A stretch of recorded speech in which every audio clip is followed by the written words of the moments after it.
बिस्मिल्लाहिर्रहमानिर्रहीम अस्सलाम वालेकुम रहमतुल्लाह। जनरल फैज़ हमीद को गिरफ़्तार किए हुए तकरीबन कोई 8-10 दिन हो चुके हैं और तब से पूरे पाकिस्तान के अंदर एक बयानिया बनाया जा रहा है कि जनरल फैज़ हमीद और इमरान खान का एक नेक्सन और कनेक्शन था और इसको इस्टेब्लिश करने की कोशिश की जा रही है।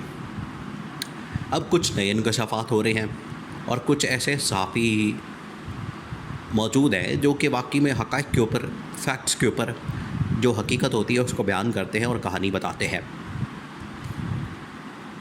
अब जो जनरल फैज़ हमीद के ऊपर पहला मुकदमा और केस जिसकी बिना के ऊपर पकड़ा गया, हिरासत में लिया गया करप्शन का टॉप सिटी का, वो केस है जब जनरल फैज़ हमीद डीजीसी थे आईएसआई के अंदर, और इस केस की इंक्वायरी उस वक्त डीजीएमआई जनरल आसिम थे, तब वो मेजर जनरल थे।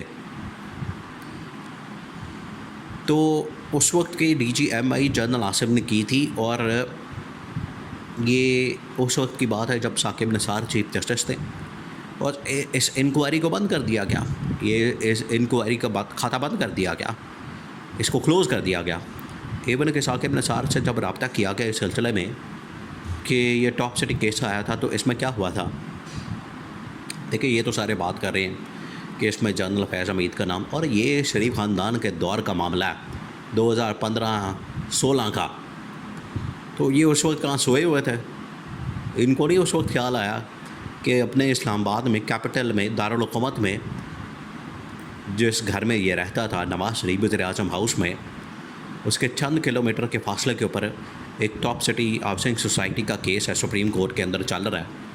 डीजीएमआई और डीजीसी के ऊपर इल्ज़ामात है और तहकीकात हो रही है। नवाज़ शरीफ क्या उस वक्त सो रहा था, लुट मारे में मसरूफ़ था असल में। वो जो बाद में इसकी आंखें खुली जब 2017 में इसको निकाला, बाद में इसको याद आया कि मुझे क्यों निकाला, तो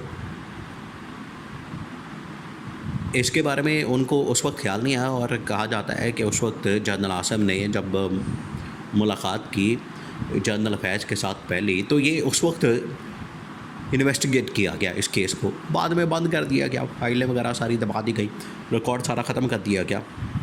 ये तो एक साइड है। उसकी दूसरी साइड अगर देखा जाए तो टॉप सिटी केस जो है असल में एक खातून की जानिब से केस दायर किया गया था कि ये टॉप सिटी के अंदर मेरे साथ 2 नंबरी हो रही है और एक बंदे ने जो इस वक्त मालिक बन के बैठ गए, ये मेरी जायदाद और प्रॉपर्टी है। ये कोई नहीं बात करता इसके ऊपर, सारे इसके पीछे लगे हुए जनरल फैज़ के। आप उस खातून का भी मौक़िफ़ लें, उसकी भी बात सुनें, फिर आपको पता लगेगा असल हकीकत का। ये जो पीछे ताकतवर लोग थे टॉप सिटी के मालिकान, वहाँ जो बदमाश थे, वहाँ जो गुंडे थे, वहाँ जो माफिया थी, कब्ज़ा माफिया, वो एक औरत की जगह थी, इन्होंने कब्ज़ा कर लिया, टॉप सिटी बना ली वहाँ सोसाइटी।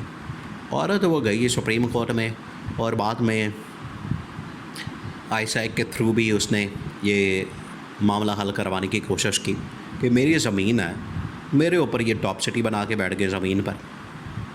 तो जनरल फैज़ ने तो जाके उसकी हेल्प की, उस मज़लूम खातून की जिसके ऊपर यह कब्ज़ा किया जगह पर, ज़मीन पर, टॉप सिटी के मालिकों ने।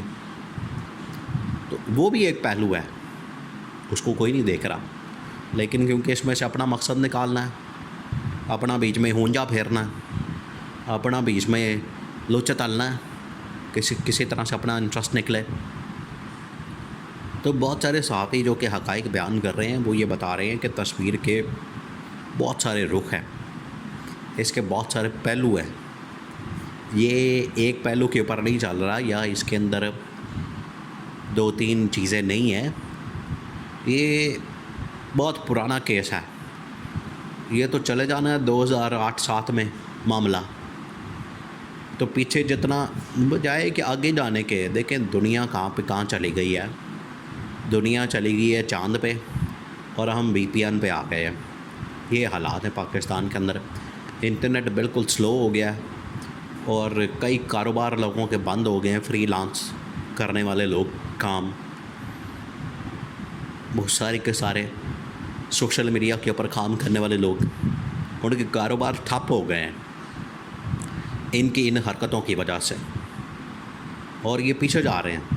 2007 के मामलात खोलने हैं तो खोल लें, बिल्कुल खोलें, बताएं फिर 2007 के अंदर भी, 8 के अंदर भी, 2013 के भी इलेक्शन खोल लें कि वो इसकी गवर्नमेंट कैसे बनी थी नवाज़ शरीफ की, इसको कैसे जितवाया गया था, मौका करवाया गया था, कैसे लाया गया था कि 6 बजे इलेक्शन ख़त्म हुए हैं, पोलिंग ख़त्म हुई 6 बजे और 8 बजे ये छत पे चढ़ गया उसकी मॉडल टाउन की। जैसे इस मरतबा भी इसने ड्रामा करने की कोशिश की, हम आ गए हैं, छत पे चढ़ गया और तकरीर करने लग गया जैसे कोई कश्मीर फ़तह कर लिया या फ़लस्तीन आज़ाद करवा लिया नवाज़ शरीफ ने। 2013 में 2 घंटे बाद 8 बजे छत पे चढ़ गया, हमें 2/3 मेजॉरिटी मिल गई, अब हम कल हुकूमत बनाने जा रहे हैं, मैं वज़ीर-ए-आज़म बन गया हूँ और लुट मारा हलवा मारना शुरू होने वाला। ये उस वक्त बातें कर रहे थे। तो वो भी इंतखाबात खोलें, इनकी भी सारी करतूतें और वारदातें, जो पनामा पेपर्स के अंदर इनकी जायदादें, प्रॉपर्टियाँ, बैंक बैलेंस, जो ये दोनों बबलू डबलू कहते थे नवाज़ शरीफ के दोनों बेटे कि अल्हम्दुलिल्लाह ये हमारी जायदादें हैं, ये लंदन के फ़्लैट्स अल्हम्दुलिल्लाह हमारे फ़्लैट्स हैं, तो उनकी मनी ट्रेल दें, वो कहाँ से पैसा आया वो बताएं, कैसे पैसा वहाँ ट्रांसफ़र किया वो बताएं, आवाम के सामने रखें। क्योंकि मरीम नवाज़ कहा करती थी कि हमारी लंदन तो क्या पाकिस्तान में भी जायदाद नहीं, बबलू डबलू कहते हैं अल्हम्दुलिल्लाह ये हमारे फ़्लैट्स हैं और मरीम नवाज़ इनकी ओनर है।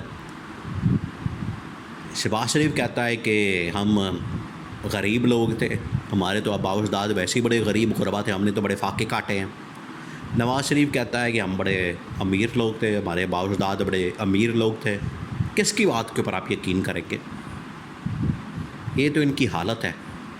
एक बंदा एक बात, दूसरा बंदा दूसरी बात, तीसरा बंदा तीसरी बात, चौथा बंदा चौथी बात करता है।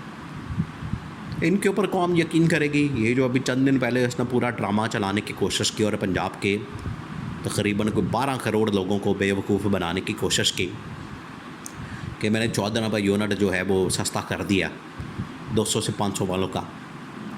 तो ये 2 नंबरियाँ 200 वाले चक्कर में, वो 500 के चक्कर में नॉन प्रोटेक्टेड कैटेगरी से निकलेंगे और अगले 6 महीने के लिए फिर उनको बिल का डंडा आएगा। तो ये मुल्क के अंदर अपना जो खाता सीधा करना चाहते हैं लूट मार का, ये नहीं होने वाला। और इसकी आड़ में कि इस्टेब्लिशमेंट के ऊपर हमला करेंगे, इस्टेब्लिशमेंट को हम इस तरह से उलझा देंगे, इनकी आपस की लड़ाइयाँ करवा देंगे और हमारा जो लूट मारे का प्रोग्राम है वो ऐसे चलता रहेगा। लेकिन आवाम जाग चुकी है और इनका ये मज़ीद प्रोग्राम नहीं चलने वाला।